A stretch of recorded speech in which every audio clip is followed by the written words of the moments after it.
એને રમકડાથી રમવું છે તો રમકડાથી રમાડ ને. તે એમ છે તો તારા ભાઈ માટે રમકડા લઈ આવી નહીં ત્યાંથી.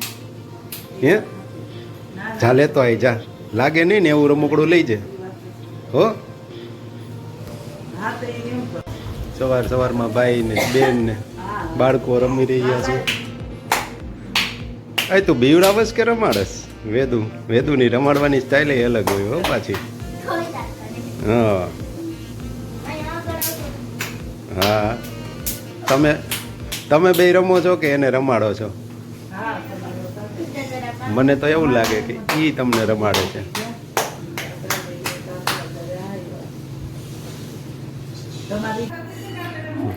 ભાઈ અટેન્શન સીકર થઈ ગયા છે. કોક રમાડવું જોઈએ એટલે નીચે હોય ને તો તેડે ને તો વાંધો ન આવે. હા એ તો ઉપાડીને આમ ચક્કર મરાવો એટલે મજા જ આવે.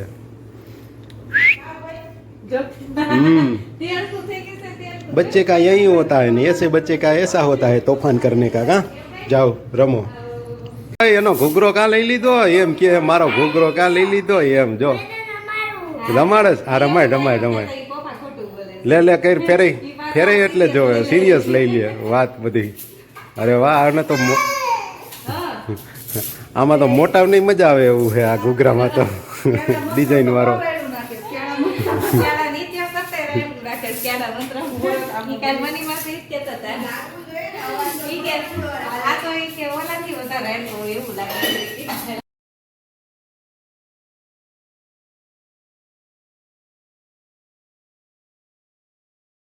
કોટન જેતપુર.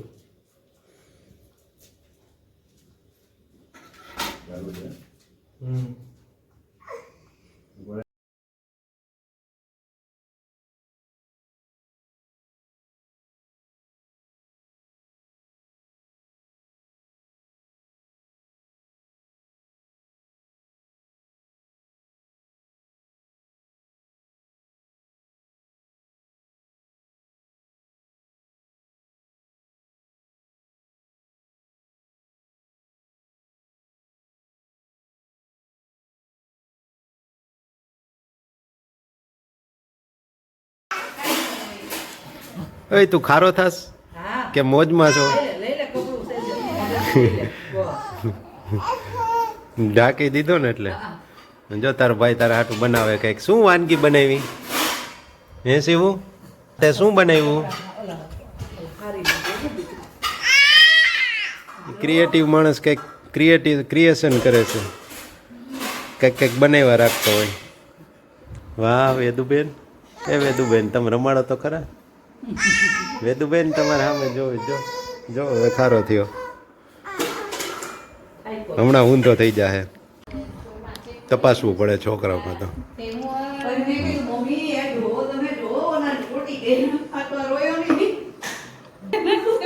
બાળકો શું રમઝટ બોલાવે છે? પાન ખાવ છો? સરસ લ્યો.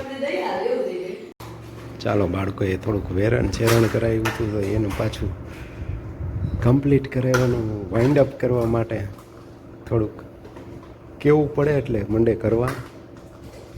થોડીક એ પ્રેક્ટિસ પાડવી પડે, ટેવ નહીં તો રમતી વખતે બધું જેમ આવે એમ મૂકી દેવાનું ને પછી પડ્યું રહીએ બધું. એટલા માટે આ જરૂરી છે.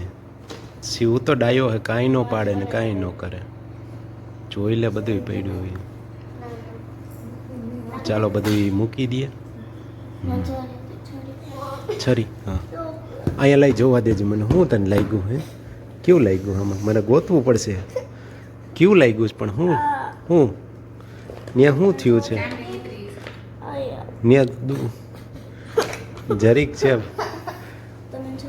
પેપલો છો મારા જેવો. શું લાગ્યું તું તને? આંગળીમાં લાગ્યું તું શું? એ તો કે પણ હે આંગળીમાં શું લાગ્યું તું? ધક્કો ન મરાય. એક તો હમણાં દુખતું હતું ને એટલી વારમાં ધક્કો મારવા માંડ્યો.